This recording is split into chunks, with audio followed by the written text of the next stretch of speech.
This week in Hey the Parents, we are talking all about friendships. What about your friends? Will they stand their ground? Will they let you down? Hey, yeah. Because unlike TLC, these things can change over time, and that's okay. How do we help our kids and yours tackle these shifts?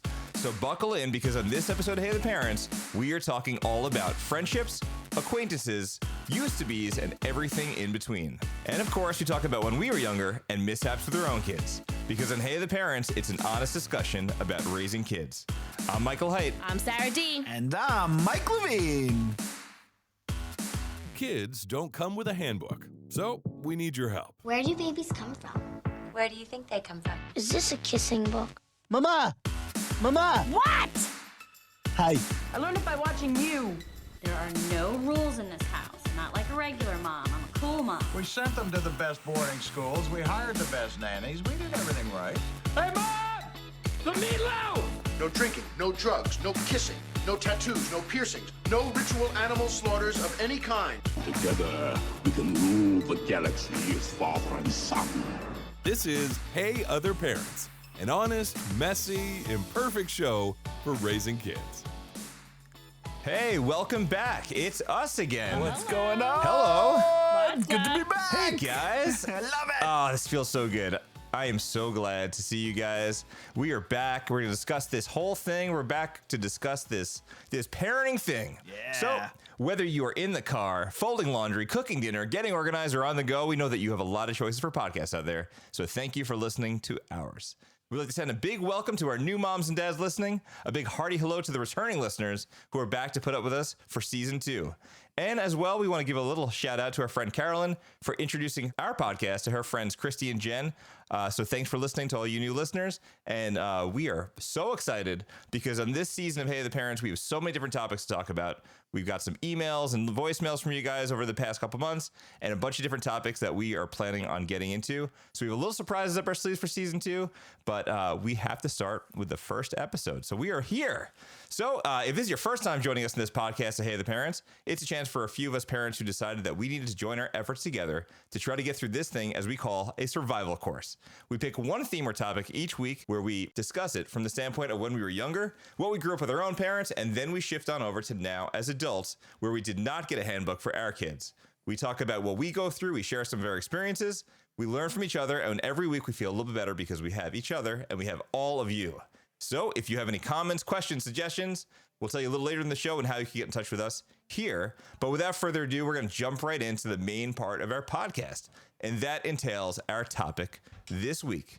So, Sarah, what are we talking about today? So this week we're talking about friends changing. As the kids are wrapping up September or in their first month of school, I'm sure, I know for me, I'm definitely getting tons of conversations about groups are changing, who's in the group, who's out of the group, who's at a different lunch table, and who is not sharing a locker with so-and-so. So, time to spill all the tea. And just like a raven in Game of Thrones, you have to wait to find out how the message was delivered until they get home. So right. It is definitely an interesting topic this week because there is a definite touch and go conversation that happens at home. And I don't know about you guys, but sometimes around the dinner table, that's where everything gets feisty. So Mike, we're going to jump in for a general broad overview for this topic this week. I have a lot of thoughts. I know Sarah's going to have a lot of thoughts. So in general, Mike, are you kind of like a hands-on, hands-off? How do you feel about getting involved with these decisions that your kids kind of make when it comes to friends? Because I know you have the mighty council of 5. No, yes! Wait, the Levine council, yes! The Table de la Levine. Yes! Tell me about that. This is probably a question I've struggled with ever since I became a parent, my friend. And I'm glad you asked. I feel like you're about to endorse something, and that helps me with, yeah, go ahead. But, I think as parents, grow, with our children, we also grow together. And I think we have to really try to create some type of, like you said, counsel for them that they know there's somebody they can talk to about whatever they're going through with their friends or their drama or whatever it is. And I think that's the best approach. And it's worked well for us and the Levines here at the Levine household because there's been times where we'll be eating dinner and like, you ask every day, what did you do? How was your day? How did it go? And you usually get good. Yeah, it was all right. Or, the basic stuff. But then there'll be that one day where they just out of nowhere come out of left field and they ask like a great question or something that you would have never thought they would come to you about. And you're just like, can I have dessert now? Can I have my cookies? So yeah, the family council, it's great. And I definitely recommend it. I just want to take a quick moment to say you inspired me. To say, well, you both do, obviously, on a fairly regular basis. And we actually changed our viewpoint. So last season, I remember Mike and Sarah, we talked about kind of like problems and bringing them to the table and talking about them. And prior to last year, sometimes when things were going on, we would kind of like not divide and conquer, but sometimes we had this belief that we were so concerned with like their emotional privacy and things like that, that we kind of forgot that like as a family, sometimes even like younger siblings or maybe like different circumstances are okay to share out with, everybody, not everyone in your extended family, but having like, a situation where maybe the other brothers or, the siblings kind of hear about what's going on. Yeah, absolutely. So we have a different approach to that. I mean, there are times where like, one of our kids will be like, hey, I kind of want to talk to, mom or dad. Because they're more comfortable. That's a different circumstance. Yeah. But I think like when the moment happens, we've been trying to lean a little bit more into the Council de la Levine. Yeah. I think that's a great idea, honestly, because, right now with Julian, he is at a new school for 6th, 7th, and 8th grade. He's had 3 friends from the old school also go to this new school. And so he felt secure. And we're also rejoining old friends from a previous school that we used to go to that had closed. And so we switched around a lot. So this will be his 3rd school in like all his little 11 years of life. But there are times that when he's trying to navigate friendships, he'll talk to me.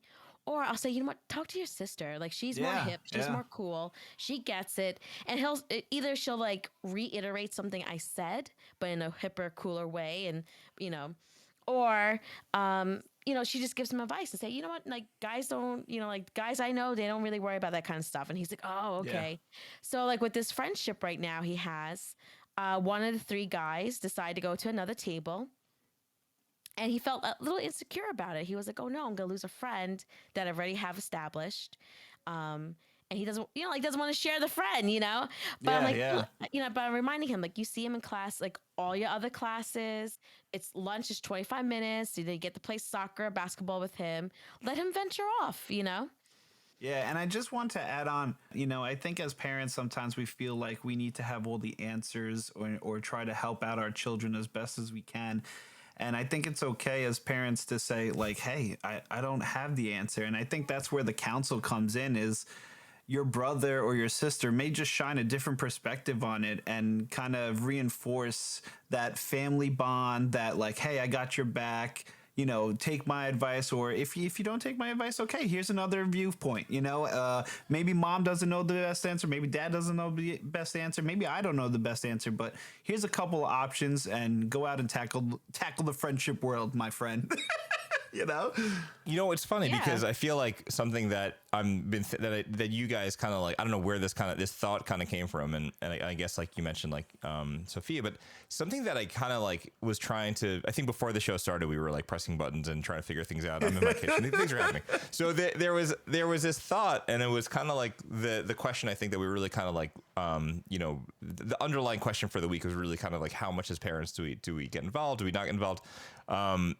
Because like I'm trying to put myself in their shoes and I'm trying to remember, and I know that we're going to talk a little bit about when we were younger and stuff like that, but I kind of like, it's weird because like in a sense, like right now, I mean, this isn't that prolific, but right now, this is the biggest they've ever been. Yeah.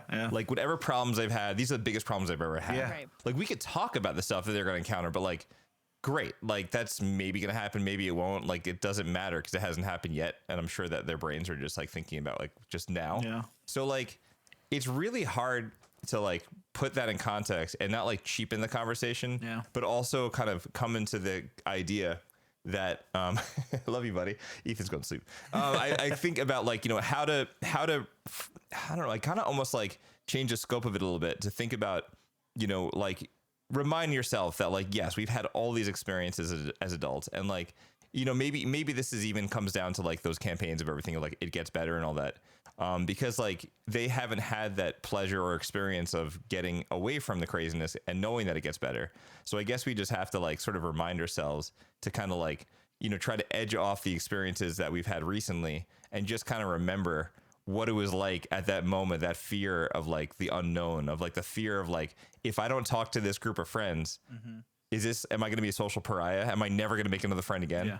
So I guess like part of me wants to like jump in and save the day, but I guess like I don't want to like get every roadblock out of their way because like they're not going to maybe experience the challenges that are inevitably going to get harder at some point. You know what I mean? Yeah, I totally know what you mean. I feel like, unfortunately, struggle builds character. I think that's like that's a kind of a motto I try to live by. And I see when my children talk to me about their problems or their issues with their friends or anything in general, my natural defense is like, oh my God, all right, what do I got to do? How can I stop my child from struggling?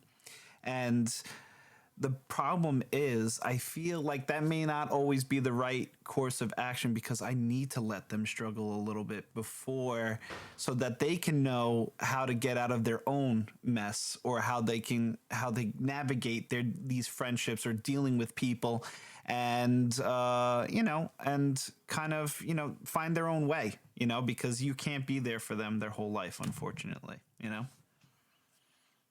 Well, it's like, I agree with you. It's funny because I'm like thinking back now, because like, we always like make a list or like talk to like our family or whatever else and think about like where we were during those times. And I always think of like the moments of, well, people think back in middle school and they're like, who did I have again? What was that like? I don't remember middle school. I remember elementary school. We did field day. What was that? Oh no, that was elementary school. Wait, we did this. No, that was high school. Who did I have it? Yeah. So, all right. So back in like middle school, I feel like everybody was trying to like dress the same, look the same. They would like pick up on a style or, whatever band they were listening to, or shoes, or people don't listen to bands anymore, I guess. But whatever they were listening to, whatever they were doing, they would just kind of like, I remember like I was in middle school and my sister was dating this guy and he would say like, what's up, G? And I was like, I'm going to say what's up, G. And then that didn't go well after about a day and a half. But the idea was like this big revelation came because when you got to high school, then like it was different. And like people weren't overly concerned with like this idea of you have to fit some mold because you found your people. You had to find your crew. You found your squad, whatever. I'm not sure why I'm using the word squad. I never did that in the past. Didn't do it now. But the idea was like, it was different. But I remember like distinctly like this idea, like in 6th grade, I started hanging out with like a different group of kids. And, that was the time in my life where I played D&D for a little bit. And I played with these other guys. And it was such a different group. They were kind of geeky, but they were really nice. They were themselves. And I loved hanging out with them. Every Friday we'd hang out, grab pizza, hang out, and just, play some games, tabletop, whatever else. And I found people that I had like a shared interest with. And I really felt excited to get away from the like feeling of like, where do I fit in? And I remember like I found a group of kids and it was great. It was fine. And then, people moved away, they did their own thing. But then I got to high school and then I had to find a new group of friends because, a couple of people moved and this, that, and the other. But then I really remember distinctly finding myself in this moment of like, who do I hang out with? Because like there was definitely like different, like, okay, for example, like in my school, there were 3 different elementary schools that conversed into a middle school. And then you sort of like made some friends along the way. But then by high school, not only did you have the 3 elementary schools meeting together to form your grade, but you also had, there's 3 other grades, obviously, because it's high school. And then those are like the 3 elementary schools for 10th, 11th, 12th grade also. So you have all these new people. Yeah. And I remember like the fear was there for a little bit. And then all of a sudden I was like, oh, I remember that dude from Boy Scouts when I was in 3rd grade. Let me try talking to him. Yeah. And then all of a sudden I found these different people in different classes. And then things changed. And I started finding people with like common interests. Went to see The Offspring in Manhattan like a gajillion times. It was just like found people that liked the same music, had different viewpoints on like, what's acceptable as far as like, drinking and that whole thing and, parents knowing where you are. And I remember finding like this comfort in people that were sort of like, they were raised kind of the same way and they had the same kind of outlook.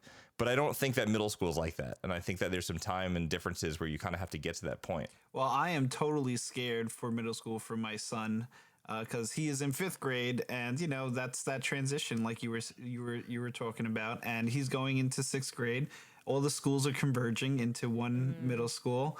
And I am just getting into it where you guys are actually in it right now, right? We're in the thick of it. Sarah's like, I'm in it. I've done it. I'm back in it again. I've been through it. I'm back in it again. Sarah, how do we navigate middle school, Sarah? Tell me. Oh, I don't know, because I'm so interested to see what it's like raising a boy and going through all these kind of things, because with Sophia and Sonisha didn't give us much hard time when it came to like friends, but Sophia had some problems, and I had a really good friend who older mom, she too had like older children, so she kind of taught us like how to navigate some of these friendship things, when to pull back, like when to step in, step out.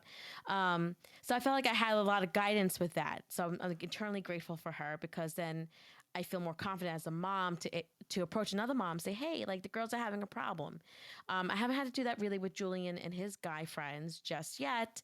But I'm interested to see what it's like, because, nowadays you're trying to raise boys who are more emotionally connected and in tune with themselves, but then also to like be able to stick up for themselves. There's so many different layers to this.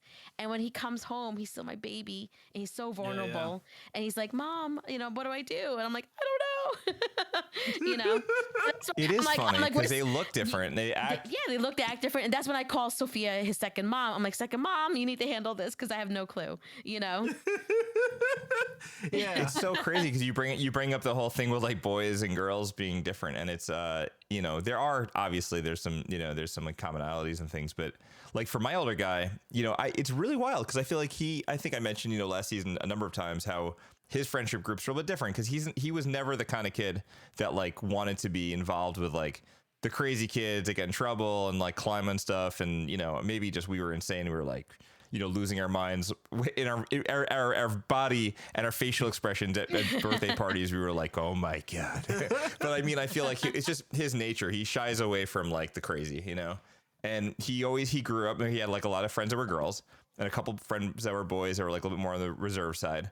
And when he was going into 6th grade, he had this really dynamic, great group of girls that he's friends with, a couple of boys still. And like they went in like as this group, and they were like, where are we going to eat? What time are we going to, where are we going to sit? Who's going to sit where? And it was really interesting because it started that way. And then there was a couple splinter groups, which is totally normal. That's going to happen. No judgment. Yeah. But then they were like, well, the 3 of us want to eat first, so we're going to go downstairs. And like, oh, well, the 6 of us are going to go together. We're going to do this thing. Yeah. And that was fine. And it was okay. And I remember like some of the girl stuff, they got like a little boy crazy and like a little bit caught up in the stuff. And then my son was kind of like, I don't really know what to do with this right now. Like I'm still have fun with them and they're still my good friends, but like, I don't know where I fit into this. And he slowly started to make his friends with some of the other boys, and he would like kind of have like low-key hang out, like they're allowed to kind of go to a couple different places during lunch, and he would go to like the library with some of the guys, so like he would eat with the girls, and then like afterwards he would meet with some of the boys and hang out and like do whatever, like the library. It wasn't like they were reading, they were just kind of like, not that reading's bad, but they were just like hanging out, I'm like, this guy doesn't like reading.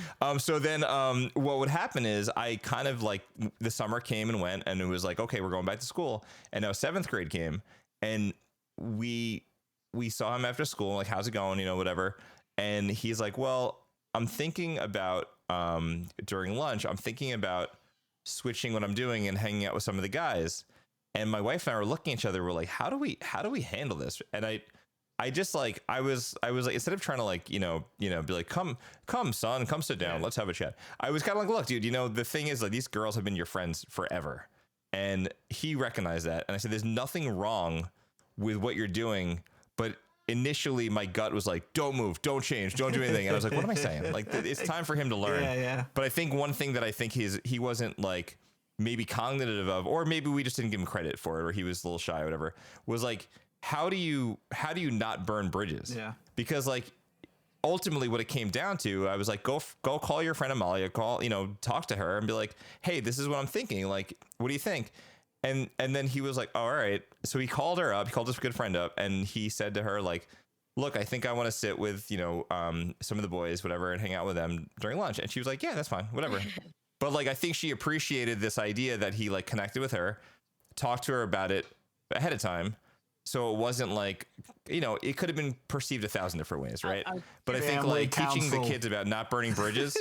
Yeah, but I think, no, I agree with you. You're right. But I feel like that's something that like, it wasn't a matter of like, here's a decision you have to make. But it was like almost like, hey, I was thinking about this burning the bridges thing, which I'm sure my parents probably talked to me about and I probably ignored. But I'm like, this is important right now because you can't patch this up after the fact as well as just calling a couple people beforehand. And that was like the biggest part of it. And at the end of the day, these girls are awesome. They're as good friends, and they didn't seem to care. They just wanted to know ahead of time, and like, oh, that makes sense. It was fine. But I think that's important. I think that's super important. I think that's something I think that's valuable because I do try to have we talk about like expressing things to someone. So if you feel like someone's giving you an attitude, I'm like, you don't have to give an attitude back. You could simply say, hey, is everything okay? Or are you still upset from the joke, the text, the whatever, And sometimes, and it's hard because it's like you're putting it on your kid to be the person that speaks up. But like you did with Jacob, let his friends know, because if he just all of a sudden didn't disappeared, his girlfriends, might think like, oh, he's giving us an attitude. Oh, he didn't like something, or he's ditching us. Look at him. Meanwhile, it's like, oh, I'm just going to try something different. And it's like, no offense to you guys, I just want to try something different. So I think that's really great. Like, I think there's some value in that. And it's hard, because and I always try to tell my kids, like, sometimes not every parent is raising their kids the same way I'm trying to raise you. Yes. And that's hard. That's a big one, Tara. That is a big one. And I think we also have to remember, too, that, like all the kids, it's not just your kids going through this. All the kids going into middle school or wherever they are, in age level, they're all going through the same thing they're going. And especially in middle school where they start to like have that transition of friends, like, oh, they start to find their groups and stuff. So I think it's kind of like an unspoken truth that everybody knows, like, hey, we're trying out different friends, no hard feelings, well, I'm gonna eat lunch with this guy today, you know what I mean? Yeah. It's funny because like you can't help but think about like Mean Girls and like Breakfast Club and like all those like whatever, every movie, it's like one of those things where you kind of like, I don't know, like it's hard to like not put yourself in their shoes, because like obviously, we've been there, but we're like, here's some advice. Maybe you don't have to go through this, but like, like you said it. I mean, I don't need to repeat what you said. I agree. You kind of, they're going to have to find their own way, but there's something that, every kid, is different, but I think that the circumstances that surround it, like the playing field changes a little bit, because I think like up until a certain grade, they're very involved with only themselves. They think everyone's watching them, but the truth of the matter is they're not. They really only care about themselves. I mean, as long as, your kid's like, hygienic and isn't smelling, or I mean, I don't know, whatever the thing is that would maybe really make them stand out. But as long as they're generally blending in, they're, no crazy situations. They are not really the focus, even though they think they are. And then I think it's not really until really like sixth grade is like a warm up year for middle school. It feels like. It feels like a big freak out when they go to sixth grade, but truthfully, like it's really like a lot of schools, it's like almost like an elementary school and a middle school. And then seventh grade is like where it really begins, with like different teams and different classes and where they're going. So like I'm at the very early stages of it. And there's a lot of like, I don't know. It's the first time I'm a parent here, guys. Yeah. So I'm going to mess things up. Yeah. And we talk about that. And when I mess up, I just say, I'm sorry. I tried. It was the best advice I could give you, but no, but that's good. That's good, Mike. I don't think there's anything wrong with that. Like, I think as parents, sometimes we get caught up. Like I said before, we need to have like all the right answers, and we need to, not give our kids wrong advice. And I think it's okay that, hey, like you gave them some tools that they could use out in the world, and that's what worked for you, but hey, it may not work for them in this new world that they're living in. You know what I mean? And that's okay. Like, and I think by creating that dialogue with our children, like, it just shows them, hey, it's okay to mess up. It's okay to talk about things. It's okay to figure it out amongst each other. And hey, dad and mom may not have all the answers, but you got to find your own, bud. Yeah. I think that's another thing, is giving too much advice.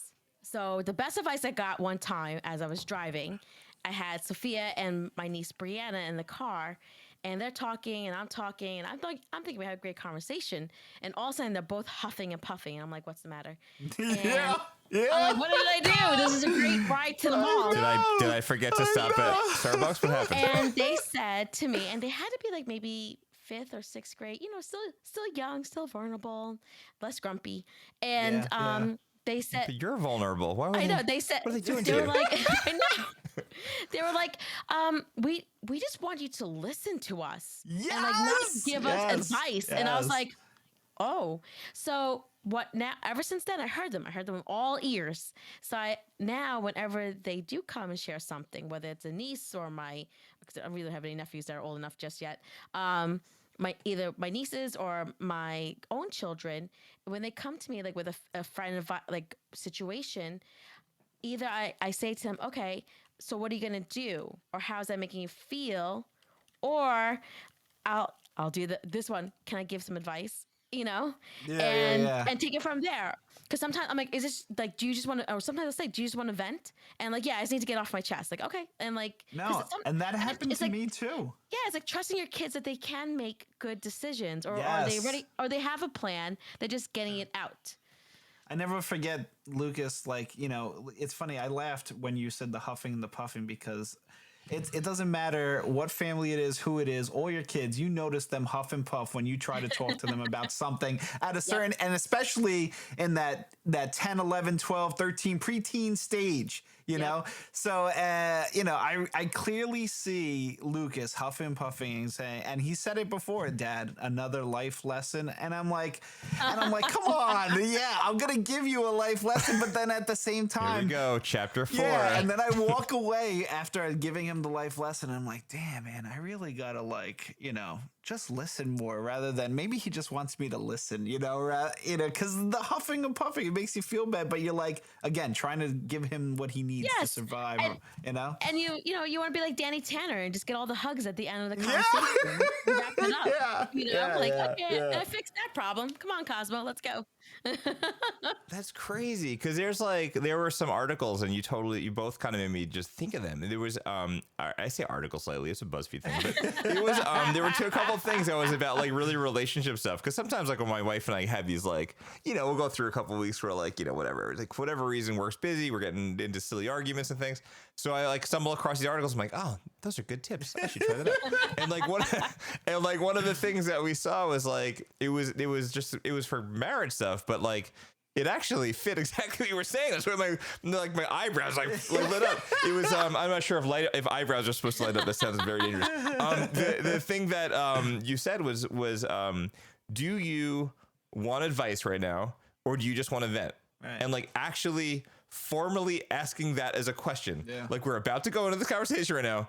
What should I do? Yeah. And I was like, wow, that's pretty mind blowing. You could actually do that. You could ask that. And it was like, wow, all right, well, maybe some of this stuff, as our kids are getting older, maybe there is some maybe there's some merit to that. Yes, but it is hard though, because I'm not gonna sit here and be like, oh yeah, I am perfect, man. No, there are times I'm like, you want advice or vent? Oh, you just want to vent? Okay, but can I just say one thing? And yeah. Okay, take it for what it's worth. I just have a half an hour thing to tell you. This is not perfect. And I do cue the music, everyone, Yes. Gather around for the life lesson here. No, I totally agree. And then her teeth start grinding. No, yeah, I totally agree. That's a real eye opener. Like, you have to just give your children, your spouse, just sometimes to just get it off their chest, and sometimes they just don't want any feedback. Like leave, they just want to get it off their chest, So I totally agree. And then like sometimes like you do that and then you just pause because you're not sure if they're done yet. And you're just like, and wait, twist. And they're like, were you even listening? And you're like, yeah, I just didn't know when to. No, not now. Okay. I love it. Oh man. So like then you also have the situation too where like they're younger and like you sort of like try to deal with that, and like I feel like that is also like so different. And the like I don't know if it's like the middle child getting left behind for his football game. Oh no, that was you. I don't know if it was with your middle child, or my middle guy, he's in he's in fourth grade, so he's kind of like sometimes he gets very annoyed because like Jacob will be like, oh, I've done that before. And he's like, oh, okay, have you? And it's like, the whole, like, I want my own experiences, and recently Jacob is just, he's changed his path of what he wants to do. And he's been more into music lately and other things. And he kind of paused in Taekwondo. He went to a certain point where he got his black belt, and he was kind of halfway through the first black belt. And then he's like, you know what? I'm good. I'm kind of done. Yeah. And then Ethan was sort of ready to follow in Jacob's shoes. And we ended up going to sort of follow one of his old masters in a different location because he wanted like a smaller group to kind of try it out. And he really loved it again. And I think it doesn't hurt that part of it is now Ethan does Taekwondo. Yeah. Just Ethan. And Jacob is doing his thing. And like they're, sometimes we throw them together with activities, all three of them, because we only have one body to get them places. And that just kind of happens. But there's something to be said about carving out their own thing. And like, well, Ethan also loves like Dungeons and Dragons and all this creative stuff, and like when he was younger he'd make his own drawings of video games and all this stuff like in his little books and stuff. And Jacob like wants nothing to do with D&D, and that's okay. But like it's like night and day. So like for Ethan, we're like, how are we gonna help you like navigate some of this stuff? So Rachel had like a good idea, and she was like, maybe we should just have like see if there's like a D&D club at school, which there really wasn't at his age. And she's like, well, why don't we just do it at our house? And like you could DM or like you could run it. And I'm like, oh, all right. I'm like, oh my God, I need help. So, but we're going to try it because like now at least we're going to find some like-minded kids that are into like adventure and creative stuff. And, some of the parents were like, oh, are there demons and devils and like, like the 1970s. And it was fine. And we're like, obviously, no, your kid's gonna be okay. It's not like scary and stuff. And it's like all good. Just a game. And we're going to try it out. And side note, thank you God for Liam from campaign, who's going to help me sort of run it the first session because I don't know what I'm doing. Nice. And we're going to do it because it's like something that my kid isn't interested in, but like, I want to at least just like create like the place for him to have this. And like, I know I'm involved, but I'm hoping like I'm just like letting them sort of make the decisions and stuff and have some fun with it. While like Ethan tends to like want to run things and sort of like be always like, the camp counselor or like what we're doing next and this and that. And I'm like, dude, I know that this is like what you want to do, but like, I'm going to run it. You're going to actually have the experience of having fun and enjoying it and hanging out with your friends. And that is the game plan. Yeah.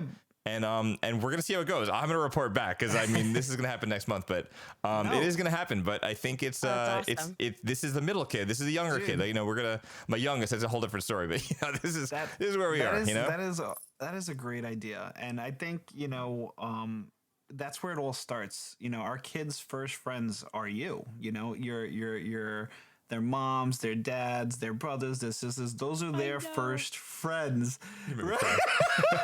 But it's true. And, these are the building blocks for your kids, right? So it's okay when they're younger and they're at this age. You're creating that, sort of an atmosphere for him where he can kind of thrive in and build a community of friends, and that is where it all starts. And that's how they start gaining those kind of tools for when they go off into middle school and they venture on their own in their own struggles. And it's actually a beautiful idea, man. So hats off. I love it. That's great. That's amazing. Yeah, but I feel like it's the kind of thing where like does it have to be D&D? No. I mean, like the idea is like, can you host something for your kid and some of their friends and like some sort of organized, hopefully organized play session where they could kind of express themselves and have some fun and like sort of like, I don't know, like a little club or something. Yeah. I think it's cool. It could be anything. And if they don't want to play D&D that day, at least they're just kind of getting together and hanging out and just doing stuff, you know? And, and to break this down, when they see the D20s, they're going to want to play D&D. and to just break this down, this is just another way of saying a play date. At the younger level, this is the play date. Yes. At what point do they say, like, Dad, we don't call it that anymore? I'm trying to get away from the play date. I have a 3-year-old. They still want to do play dates. I know. I do the play date. You know what? I'm like, okay, play date with your friend. It'd be funny if your 5-year-old is like, my 5-year-old's like, we don't call that anymore. We call it hangout sesh. No, I'm kidding. He doesn't say that. How's the younger ones doing? How's little Hayden and Noah? Oh my God. I had to tell you a super fast, ridiculous story real fast before I hear from Mike. Yeah. So the kids are getting off the bus. This is like the first week of school. And Ethan, Ethan is on the bus with Noah and he's like screaming and losing his mind because Noah's like changing seats and like not acting the right way. And we're like, oh my God. Yes. Third one is causing trouble. So, Ethan is like, he keeps talking about like wanting to have these play dates. And I'm like, yeah, cool. But I'm going to have to talk to the parents. We can't just like, whatever. So 2 Fridays ago, dude comes off the bus and all of a sudden out of the corner of my eye, I see a bigger kid flying down the street on his bike and another little kid coming down the scooter. And the older kid, who I'm guessing is in 4th grade, is like, can Noah come out on his play date? And I'm like, what? It's like, wait, pump the brakes. I'm so sorry. They have to go, like, Ethan has speech. They have to go somewhere. Cool. Awesome. You guys seem so nice. Who are you? And my 5-year-old set up a play date with a 4th grader and another kindergarten kid. And I'm like, what is happening? I'm like, guys, there's an order. And I love this. This is so great. But like, no, we have to chat, baby. Yeah. Like, what is happening? Where's the parents? What are you doing? Oh, I love that for Noah. That's amazing.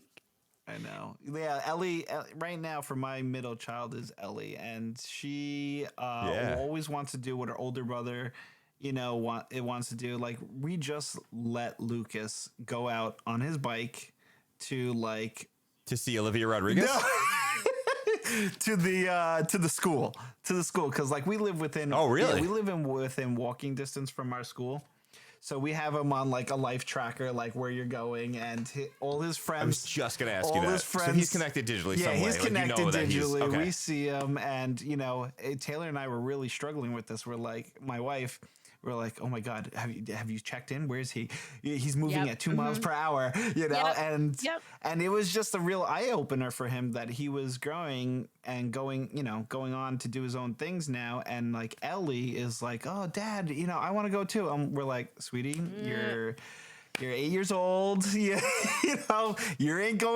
You ain't going anywhere right now. You have to wait till you're a little bit older, So it's tough, and she gets mad, and she gets into her moods because she wants to do that.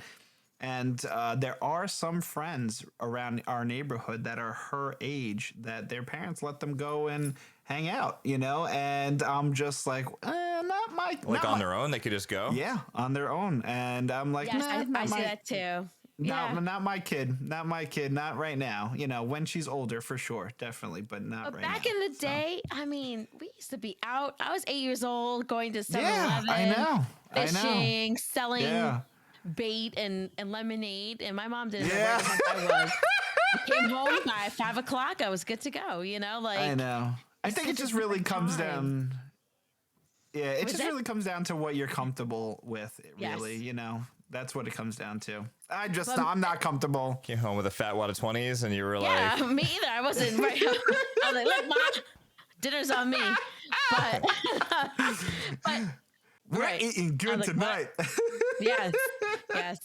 No, that freedom changed from when I was little. Then also, I guess like the puberty level, they were like, yeah, no, you guys stay home now, and like locked up. I was like, oh. And also too, what I'm dealing with too is like, Mike has three boys.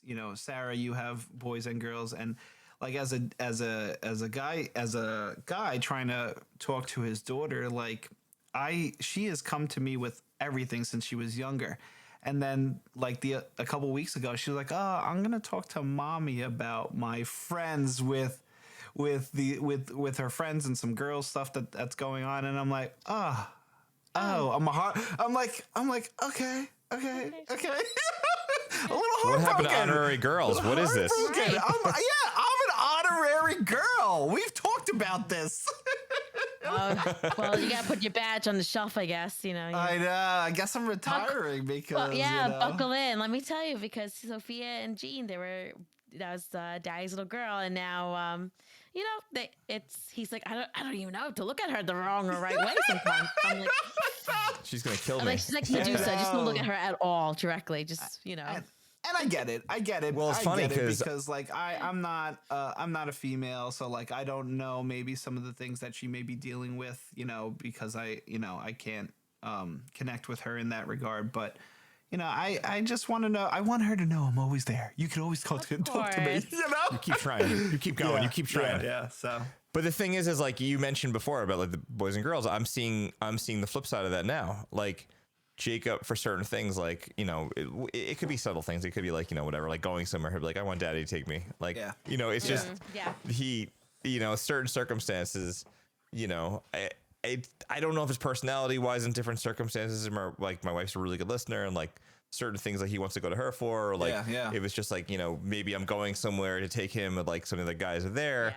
Maybe it's like a different dynamic, whatever it is. Like it's hard to question because I don't really know.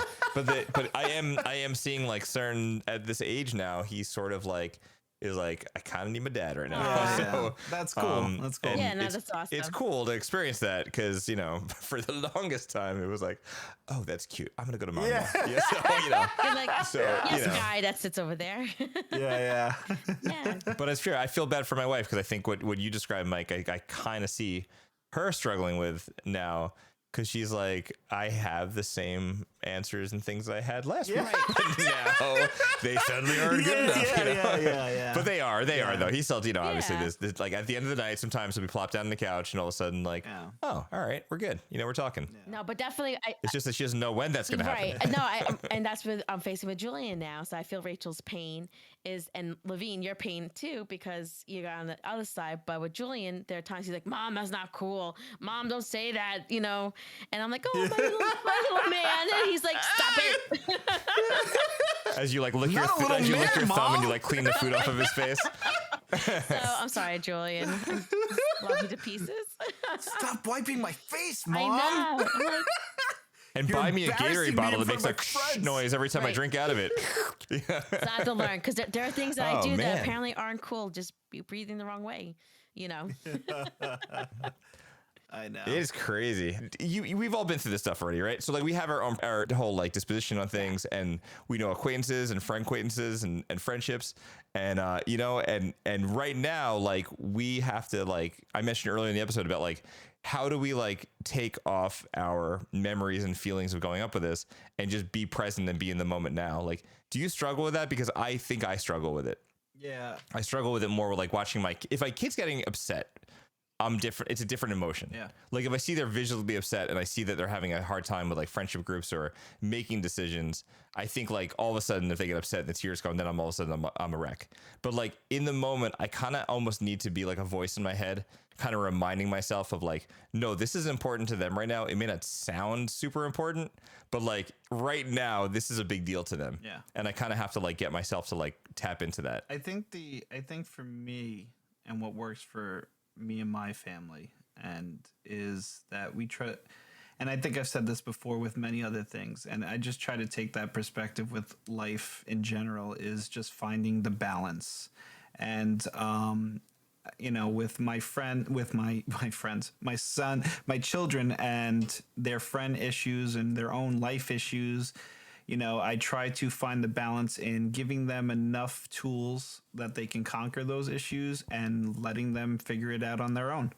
And, you know, I look back at my past, you know, my history and my situations. And I think my own mom kind of did the Mr. Miyagi, the wax on, wax off thing without me knowing what she was preparing me for, you know? And I try to do the same thing with my kids, you know. So I don't know. That's how I see it. Is just find the balance of giving them enough and letting them kind of struggle on their own, you know. I kind of like what Sara had talked about with like having that, like, you don't have to always talk to me. I like how you were like, talk to your cool sister, or like talk to your cool aunt, or like I have I have a network of resources for you. This is who you will talk to. And like sometimes that is so smart.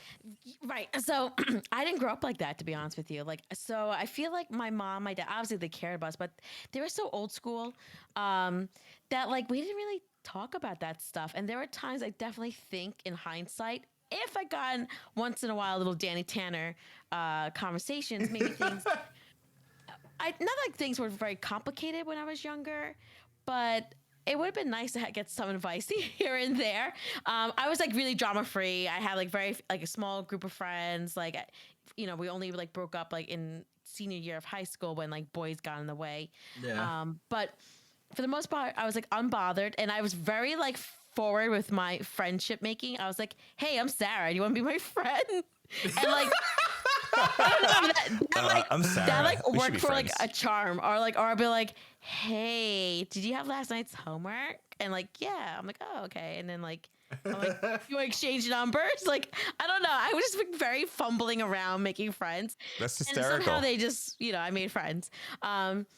I love it. So some advice would have been nice to be a little more suave with that, So that's why I think with the kids, I'm slightly panicking all the time because I'm like, this is new to me. Why are the girls fighting? None of my girlfriends, we fought. We were all just got along because we were weird and quirky, or like my guy friends, or like with my brother and his guy friends, they just punched each other and then friends again, like it was easy. So I don't know, So I'm just, I'm like at halftime, I'm like, what is this? I'm like, why can't we just all get along? So It's almost like they just got to find their people. exactly. And I'm like, so saying like, hey, I'm Sophia, will you be my friend? Doesn't work for you? Doesn't work for you? No. Okay, that's fine. It could be more assertive. You're like, "Hi, I'm Sarah. We're friends now." Right. It's like, I'm pretty cool, seriously. I'm like, I like you. You cool. You're not so cool. I want you to be my friend. Cool. Well, I'll tell you what. I think we could all benefit from our listeners. So the question this week is, how have you helped your kids navigate these tricky situations with their friends?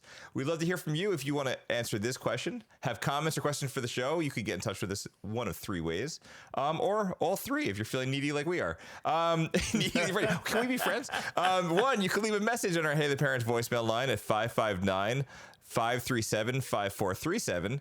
Or that would be 559-LAY-KIDS. 2, you could email the show at heytheparents@gmail.com. 3, you could join us on Instagram. If you check our show notes, you can see all the social media links there. So we're back now for this part of the show. It's called Time to Unplug. This is where we talk about the things that are going outside of the children, because sometimes we just have to have a little moment for ourselves or with our spouse. It gives us a chance to decompress because, you better, you know what? It's the line. It's happening. You'll be a better we if you take care of me. Oh, yeah. So, Sarah D, because it rhymes with that, can you please start us out? What is your parenting unplug this week? Okay, so on TikTok, if you have the app, there's like sometimes like little shorts of like different episodes or movies, and there's one that has been like catching my attention called The Midwife, and I'm like, ooh, I want to watch that, but then I never research where to find it because I'm just a terrible TV watcher and depend on Gene to find everything for us. So on Netflix, lo and behold, Call the Midwife is on. Apparently they're like 13 million seasons in, so I'm way behind. I'm probably behind everyone who's been into it. But it is so good. I am so hooked. I love myself. Historical timepiece kind of drama. So I'm there for it. If you're like me, check it out. Yeah, Sarah, that sounds really good. I think I feel like the recommendations you had last season were really cool because sometimes you'd recommend there would be like a book you're reading and they happen to make a TV show. I know, seriously. A dummy where I'm like, oh, I could watch the TV version of the book. No, but there were like certain situations where like you happen to stumble across books that like ended up being made, were being made into shows or being made into seasons and stuff. And then I would mention to my wife and she's like, oh yeah, I read that. And I was like, wait, what's happening? Like, you guys are so tapped into each other. So that's awesome. But Call the Midwife, I want to check it out. All right, that's going on the list. Gonna have to check that out. Mike Levine, what do you have for us this week? So I also have a show on Hulu. Only Murders in the Building. Love that show. I don't know if you guys have seen it. I may have talked about it before, but a new season came out with Steve Martin, Martin Short, Selena Gomez, and these three, they play like these kind of detectives in their building, and they make a podcast.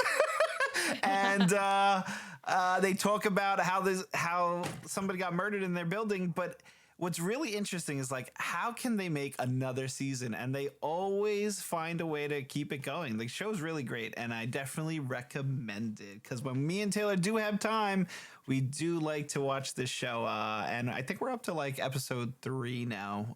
So I gotta watch it. Okay. Yeah, it's really, really cool. It's funny because you had talked about it in the past, and then Rachel and I finished stuff, and like we finally are like, okay, what are we gonna watch next?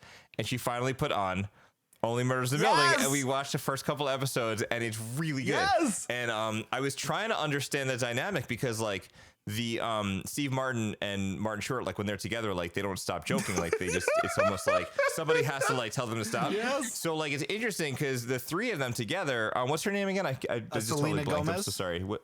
Yeah, Selena Gomez. She's really good. She's not just playing like the serious character. Yeah. She just kind of like makes these little comments, these little lines that kind of like interject in between the two of them. Absolutely. As kind of like a middleman to them just making nonstop jokes. So it's really wild. I like it, but the only problem is I do have to say is that you really have to pay attention. Oh, yeah. I was kind of doing something else while I was watching, and my wife's like, "Wait, did you just pick up on that? That was a major clue." And I'm like, "I did not pick up on that at all." And I was just kind of like, "Uh-huh." And she's like, "You weren't paying attention." I'm like, "I wasn't paying attention." But anyways, so I'm gonna have to go back and rewatch a couple of the episodes myself to pay more attention to it, because we're up to like episode 3. So I think there's some things you really can't multitask while you're doing this. So you kind of have to give it your focus, but it's great. I really enjoyed it. I was laughing at like the moments and the jokes, but I need to pay attention. But I will be watching it with my wife, and we're going to be keeping up with you on that. And one other cool little thing is that, each season they put in like new, stars like Eugene Levy, Paul Rudd, Zach Galifianakis. So like all the seasons, they have Tina Fey was in it, and where are they going to put these people? But they put them in, and it's funny. So yeah, definitely check it out. What about you, Mike? What do you got going on, man? Okay, so I had 2. I'm going to narrow it down. I had Lord of the Rings, Rings of Power, but okay. So we watched this other show called Nobody Wants This, which was really wild. So my wife described it to me as a girl who goes out and starts to date a rabbi. And I'm like, that sounds riveting. But then we sat down to watch it, and it's really, really interesting. It's really wild because like I'm Jewish, and I'm like, I'm very reformed and like whatever. So like I'm not like, super duper religious, but the stuff that's in it is really interesting from a cultural standpoint. So Kristen Bell, she does a podcast. Apparently this is people do podcasts. Who would have thought? And she does a podcast with her sister.